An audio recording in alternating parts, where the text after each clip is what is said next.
यो माथिको चाहिँ हाम्रो नहरको डाँडा भयो भनेदेखि चाहिँ यो चाहिँ हाम्रो गाउँहरू हो अनि हाम्रो गाउँको घरहरू हो। अनि आजको यो सुन्दर बिहानीसँगै चाहिँ मौसम पनि चाहिँ एकदम क्लिन अनि सफा रहेको छ। अनि पारिपट्टि चाहिँ हिमाल चाहिँ तलल टल्किरहेको अनि एकदम सुन्दर देखिरहेको छ दृश्यहरू चाहिँ। अनि यहाँहरूले देख्न सक्नुहुनेछ प्राकृतिक सुन्दरता पनि एकदम राम्रो रहेको छ आजको बिहानीमा चाहिँ।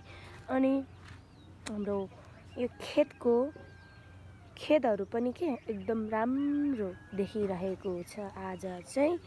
अनि यो पहाडहरू अनि यो हिमालहरू अनि सबै थोक चाहिँ परमेश्वरले सृष्टि गर्नुभएको थोकहरू हुन्।